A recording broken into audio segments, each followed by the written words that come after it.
kasih, Pastor Yongki. Shalom, saudara-saudara. Saya mau cek di chat ya. Kalau saudara bisa dengar suara saya, tolong ketik sesuatu lah di chat. Saya mau lihat. Nah,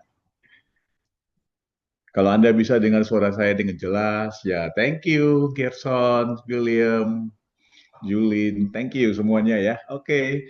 Saya juga tidak mau kelewatan untuk menyampaikan salam Thanksgiving buat Bapak Ibu. Dan hari ini saya ingin membawakan sedikit renungan firman Tuhan, ada ajakan dari firman Tuhan buat kita semua untuk kita melangkah dengan berani, Bapak Ibu. Nah, pesan Tuhan buat kita hari ini adalah kita ini bisa melangkah dengan berani karena Tuhan sendiri sudah bergerak duluan, Saudara. Itu kita akan lihat dari Roma pasal 5 ayat 6 sampai ayat 11 ya. Bapak Ibu sudah siap? Mari kita bacakan dari layar. Tapi sebelum kita bacakan dari layar, saya sampaikan ya, ide besar, the big idea. Kalau kita membaca 6 ayat ini, kita mesti menangkap satu ide besar, saudara. Apa ide besarnya, saudara? Ide besarnya itu adalah kita semua harus berjalan dalam kepastian, bukan kepastian akan hasil atau outcome di masa depan kita, tetapi kaum kepastian bahwa Allah itu yang bukan menunggu kita untuk layak, tetapi Allah itu yang sudah mengejar kita, saudara. Kita kita bisa saja berjalan dalam kepastian. Yang penting kita mesti berjalan, saudara. Dalam hidup ini, apabila kita tidak tahu apa yang harus kita lakukan dengan jelas, kita tetap harus berjalan dengan bersandar kepada Tuhan. Dan ayat-ayat yang kita akan bacakan ini, teks yang kita akan bacakan di sini, akan menyatakan kepada kita bahwa Tuhan itu bukan menunggu kita layak.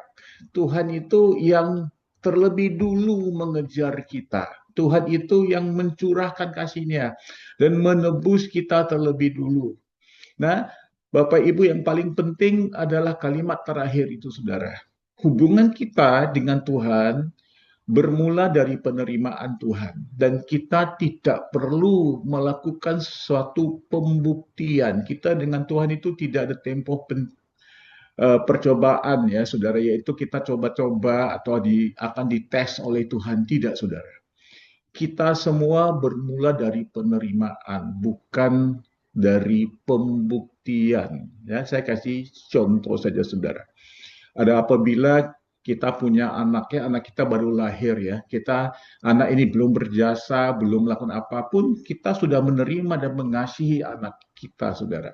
Demikian juga apabila kita memulai pernikahan ya, saudara, kita tidak perlu untuk memberikan kekayaan kepada pasangan kita baru kita akan diterima. Kita sudah dikasihi oleh pasangan kita tanpa syarat. Harusnya begitu. Apalagi saudara dengan Tuhan, Allah Maha Kuasa.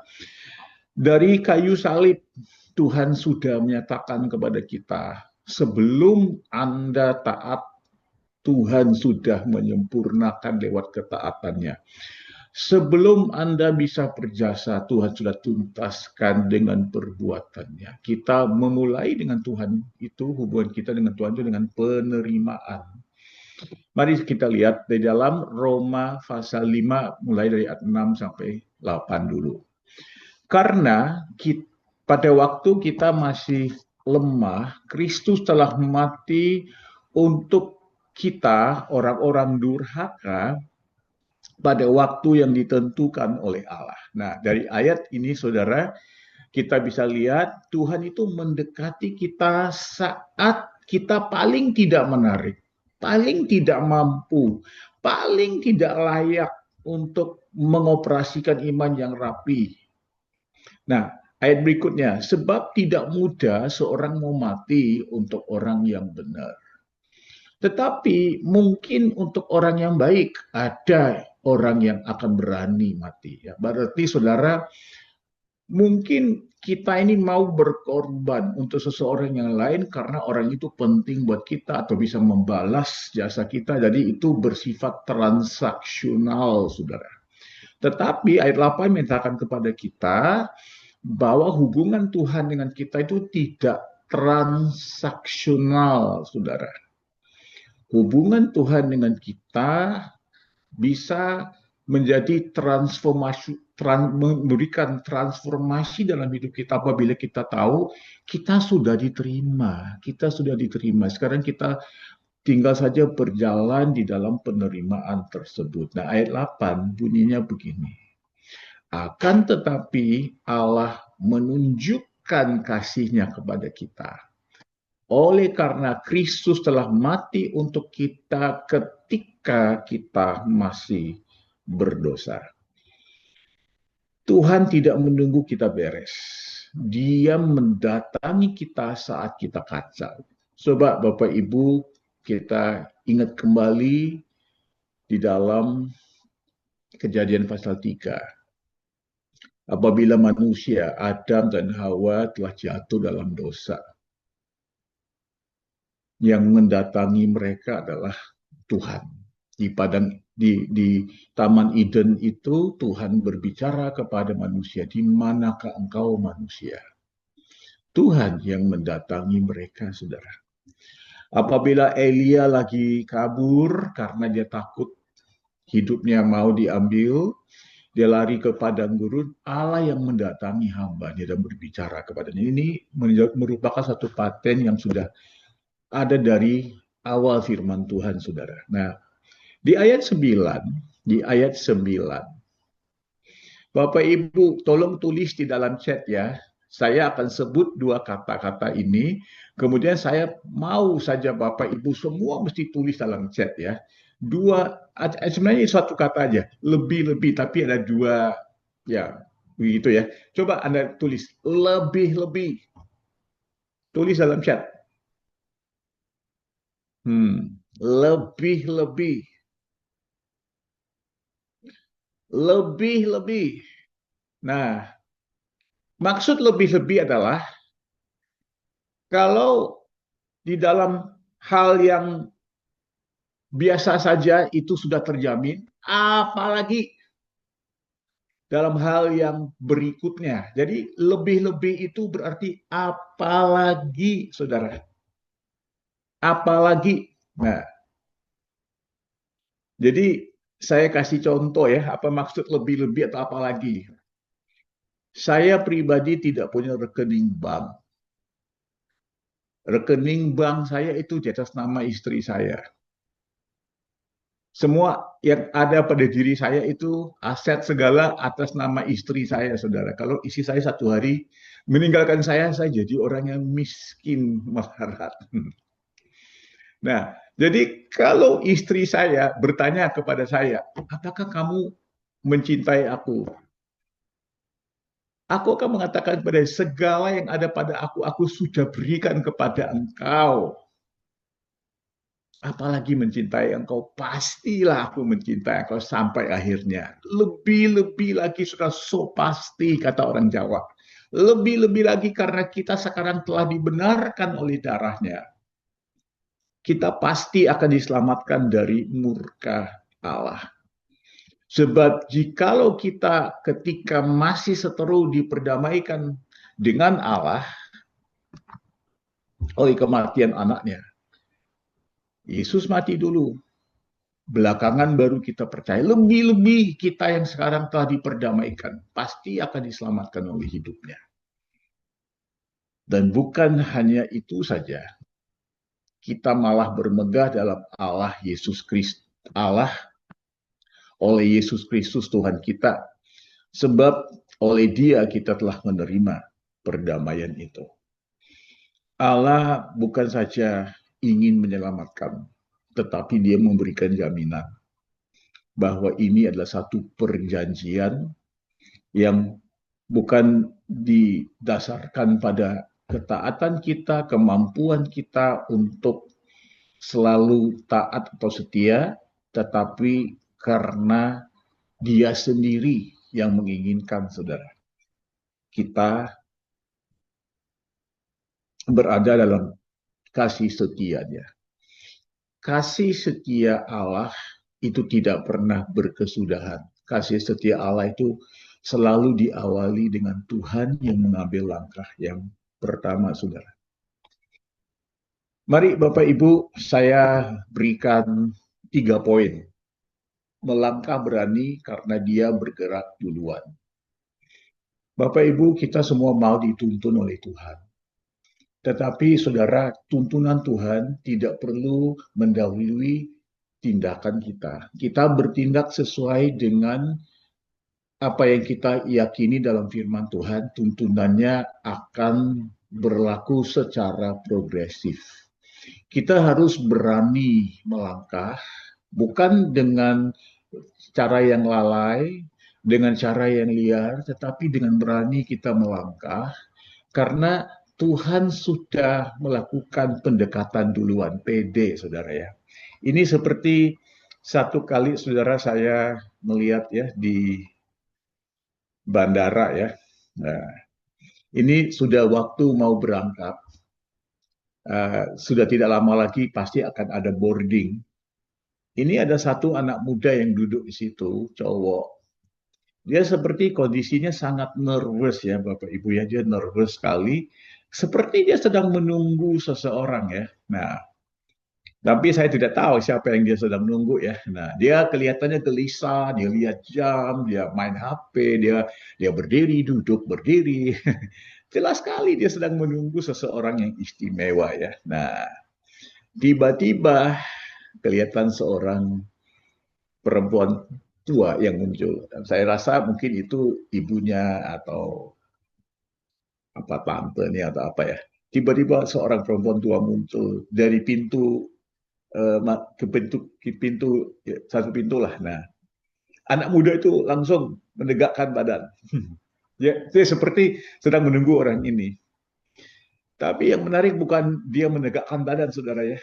Yang menarik itu adalah si perempuan itu, walaupun sudah tua, waktu dia melihat anak muda itu, dia lari kepada anak mudanya itu dan dia yang teriak-teriak nama anak mudanya sebelum anak muda itu sempat untuk bergerak. Perempuan itu sudah melambaikan tangan memanggil nama anaknya menghampiri anaknya, memeluknya, menciumnya terus, saudara. Nah,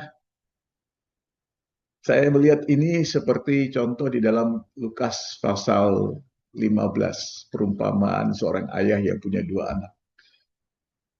Anak bungsunya itu lari kabur, kemudian menghamburkan harta papanya. Kemudian waktu dia pulang, dari jauh, papanya melihat ini anak sedang pulang.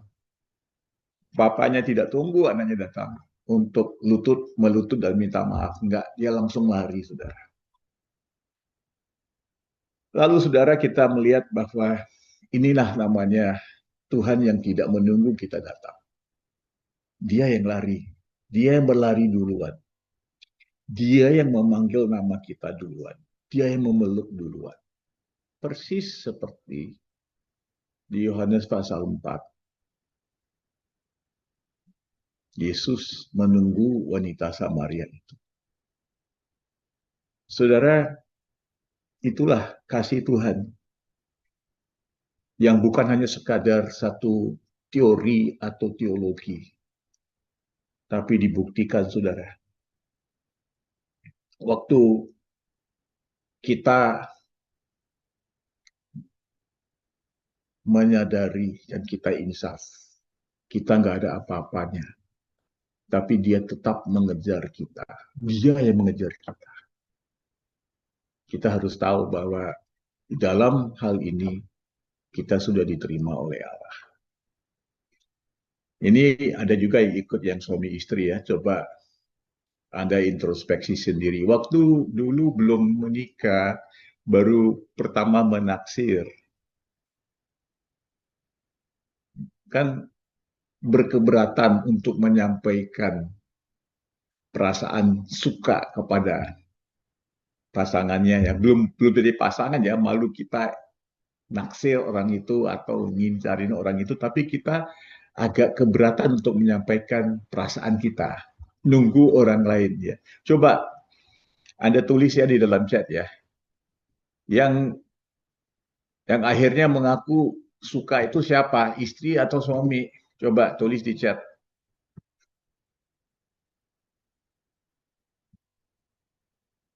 Uh, ya si istri bilang suami yang ngomong dulu. ternyata ternyata selalu wanita itu yang nunggu suaminya yang ngomong dulu ya. Nah, apa apa sebabnya begitu ya? Dan si suaminya juga takut, si bukan suami lah, si cowoknya juga takut untuk menyampaikan. Kenapa kita takut ya? Coba, kenapa kita takut untuk mengatakan bahwa kita suka? Coba kasih tahu saya di chat. Kenapa kita takut untuk mengatakan bahwa kita suka? Kalau sudah suka ya sampaikan aja kan. Nah, kenapa? Takut ditolak. Oke, bagus. Lagi.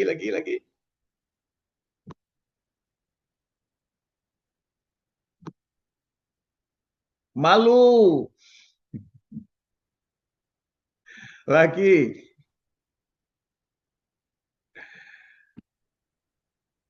Takut ditolak. Malu. Oke.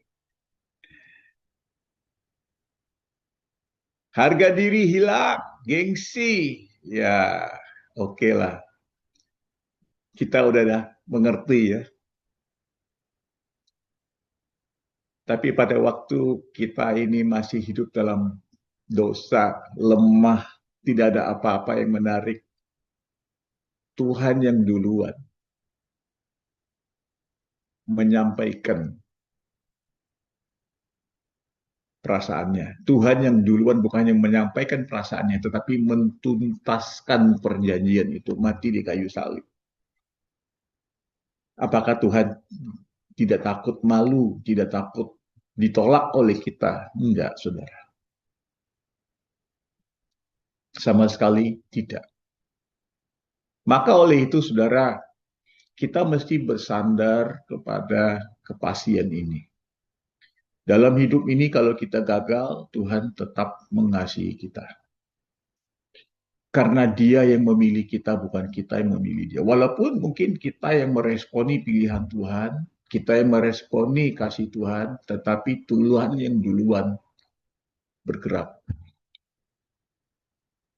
Ini bukan satu ajaran supaya kita hidup dengan lalai, tetapi supaya kita hidup dengan menyadari anugerah. Apabila kita sudah tahu anugerah ya saudara, kita akan hidup dengan lebih bebas, lebih bersyukur, tapi juga lebih berani. Lebih berani.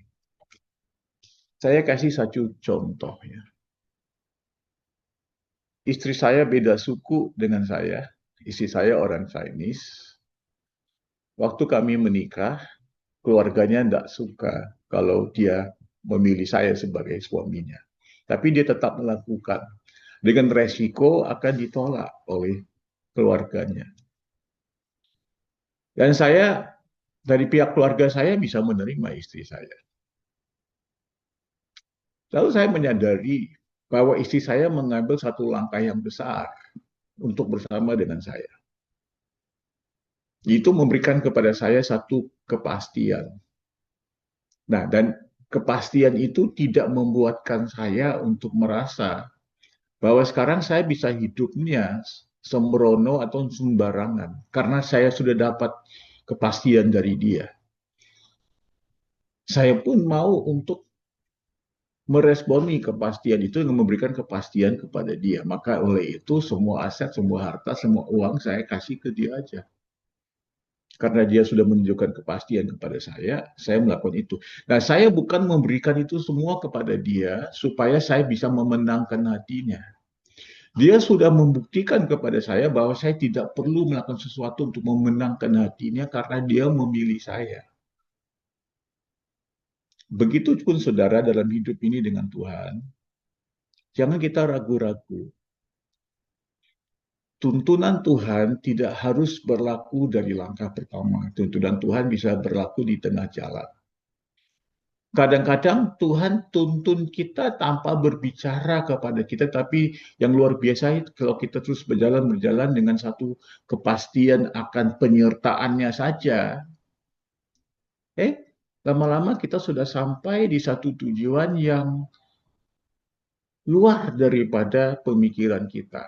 Dan itu jauh lebih bagus daripada segala perencanaan kita. Bapak Ibu, tolong catat satu ayat. Nanti baca bersama-sama dengan keluarga. Mazmur 23 dan ayat 4. Sekalipun aku berjalan di lembah gelap, aku tidak takut bahaya, tidak takut maut, tidak takut malu, tidak takut penolakan, tidak takut dihilang harga diri dan segalanya. Aku tidak takut bahaya sekalipun aku lewat lembah kelam. Karena tongkatmu dan gadamu menyertai aku, menghiburkan aku. Ada penyertaanmu, tapi tidak ada, mungkin tidak ada satu suara yang jelas. Tapi tetap ada Tuhan. Karena kita sudah tahu bagaimana hubungan kita dengan Tuhan, berawal dengan Tuhan yang mengejar kita. Kita yakin ya Bapak Ibu, the ending itu baik. The ending itu baik. Nah, kita tahu diawali dengan kepastian dari Tuhan. Kita belum tahu endingnya seperti apa persisnya. Bagian kita adalah berjalan dari awal ke ending itu. Melangkah berani karena dia bergerak duluan. Nah, istri saya, dia takut sekali sama anjing. Saya rasa dulu waktu dia kecil, di kompleks perumahannya, dia pernah dikejar oleh anjing tetangga. Nah, itu trauma buat dia, dan itu trauma sampai sekarang. Walaupun usia sudah hampir 60 tahun, tapi dia masih trauma. Saya pernah satu kali berbicara dengan istri saya ya. Dan memang ini cuma pertandaan kami aja. Saya bilang, kenapa ya anjing itu mengejar engkau? Padahal engkau itu bukan steak. Engkau itu bukan tulang wagyu. Tapi istri saya bilang, dia tetap mengejar kan? Nah, jadi lucu juga ya, anjing itu mengejar manusia yang memang tidak ada sesuatu, yang tidak memiliki sesuatu yang bisa memuaskan anjing itu ya. Nah, tapi anjing tetap mengejar. Tuhan mengejar kita bukan karena tidak ada sesuatu yang Tuhan inginkan dari kita. Tuhan mengejar kita karena kita berharga kepada Tuhan. Kalau kita tidak berharga di mata Tuhan, masa korbannya itu bukan hewan, tetapi korbannya adalah putranya sendiri. Tuhan sudah memberikan harga mati, saudara, harga mutlak, saudara. Dia mengejar kita pada waktu kita malas, gagal, jatuh. Dan ini bukan satu undangan untuk kita hidup dengan lalai dan lalu boleh saja jatuh berkali-kali. Tapi saudara, waktu kita tidak ingin mengejar dia, waktu kita sendiri tidak taat, dia tetap mengejar kita. Kita tidak di ghosting oleh Tuhan. Bahkan Tuhan yang melakukan PDKT yang terus-menerus. Kita dikejar oleh satu kasih yang lebih gigih dari kegagalan kita. Poin yang kedua, saudara, dia mencurahkan kasihnya. Saya kasih ilustrasi yang simpel ya. Saya kadang suka mau pakai saus, apa itu, sambal yang ada dalam botol ya. Nah, tapi karena dia dimasukin di dalam kulkas ya udah frozen ya. Mungkin kadang saya rasa susah mau keluar. Tapi kadang juga kalau saya pencet, boom, keluar semua saudara. Sampai satu piring penuh dengan bumbunya atau sausnya ya. Dan makanan itu, aduh sepertinya berteriak, aduh minta ampun pedas. Nah, Roma pasal 5 ayat 8 itu momen seperti itu saudara. Allah itu bukan memberikan tetesan. Allah itu bahkan memberikan pencurahan. Allah itu menuangkan, memperagakan tanpa malu kepada kita. Dia mencurahkan kasihnya. Dia bukan sekadar memberikan ajakan, tapi dia mempamerkan, mempertontonkan kasihnya, saudara. Karena itu kita harus melangkah berani, karena dia bergerak duluan. Ya, ini poin saya yang ketiga, saudara. Dia menebus total. Tuhan tidak separuh-separuh, saudara. Dia menebus total. Kasih Tuhan itu ada sedikit kegilaan. Oke, bahasa Inggris.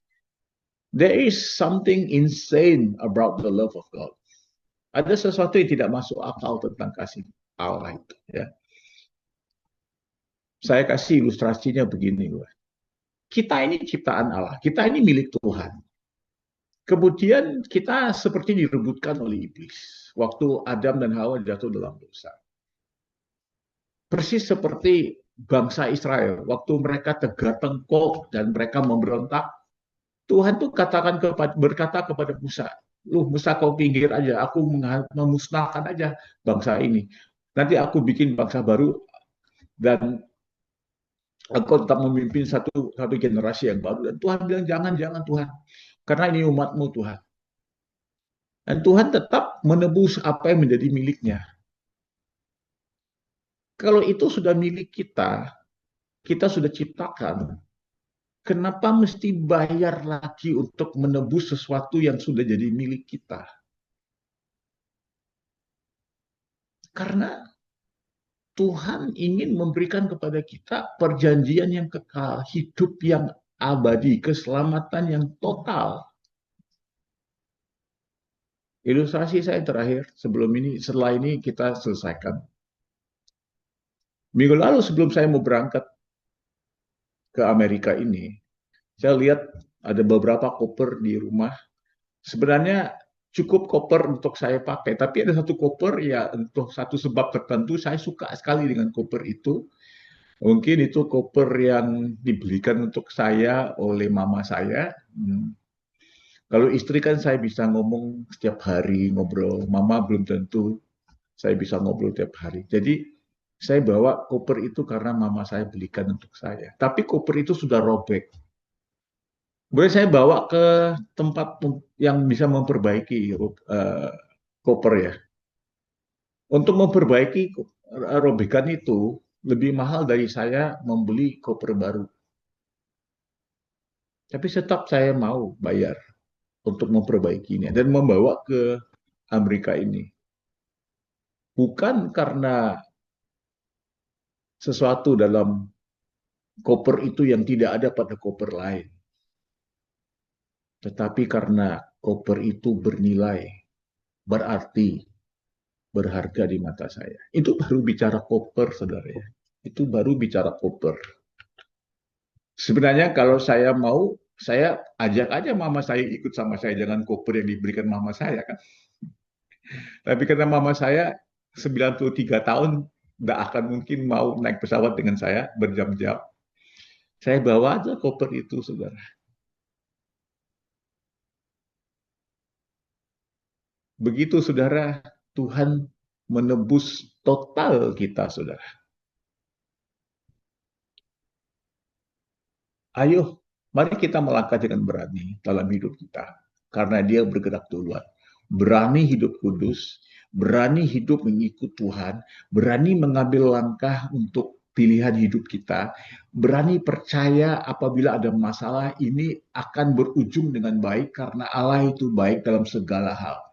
Mari kita melangkah dengan berani. Jangan jadi orang yang tidak tahu untuk melangkah, saudara. Kalau kita tidak tahu apakah ini tepat atau apa, kita lakukan. Nanti Tuhan luruskan. Berani melangkah karena Dia bergerak duluan. Jangan takut saudara mengambil langkah. Kalau itu salah nanti Tuhan luruskan. Dia tetap mengasihi kita. Ujung-ujungnya akan baik. Kita tidak akan hancur. Sudah pasti kan? Ada pantun. Bapak Ibu unmute, saya mau lihat ada responnya. Karena saya lagi di New York ya, saya kasih sedikit pantun New York ya. Dari Brooklyn Bridge ke Menteng Sore, langkah kecil terasa ringan. Cakep. Dikejar, dicurahkan, ditebus sempurna oleh Dia. Kini kita melangkah berani, penuh kepastian. Amin. Asik. Amin. Oke, ingat ya, big idea kita apa? Ayo, kita jangan duduk, kita jangan nganggur, kita jangan ke sana ke sini cari pandangan orang. Nah, tolong di mute ya. Nah, kita berjalan, kita berjalan. Kita berjalan bukan karena kita berjalan dengan asumsi atau beranggapan sendiri pribadi, enggak. Kita berjalan satu kepastian bahwa hubungan kita dengan Tuhan diawali dengan penerimaan. Tuhan itu tetap baik.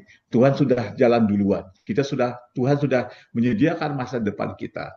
Apabila kita berjalan apapun salah, Tuhan akan luruskan jalan kita. Kita berjalan kepastian bukan dengan kecemasan. Tidak usah kita terlalu khawatir. Karena kalau Anda khawatir, Anda tidak bisa menemukan sesuatu yang yang lebih daripada kalau Anda tidak khawatir. Kekhawatiran tidak pernah menambahkan apapun dalam hidup kita. Kita jangan cemas karena Allah yang sudah menunggu kita duluan. Dia mengejar kita, mencurahkan kasih-Nya, menebus kita. Dia sudah mengajarkan kepada kita bahwa hubungan kita dengan Tuhan memulai dari penerimaan, bukan membutuhkan pembuktian. Bapak Ibu, karena Allah yang terlebih dulu mengejar, kasihnya ditumpah duluan. Semuanya karena Allah yang lakukan. Penebusan lengkap duluan. Kita tidak berjalan kepada kasihnya. Kita berjalan dari kasihnya. Kita tidak membuktikan diri untuk diterima. Kita bertumbuh karena sudah diterima. Kita tidak hidup dengan ketakutan akan ditolak. Kita melangkah dengan kepastian bahwa kita ini sudah direngkuh ya Bapak Ibu. Nah,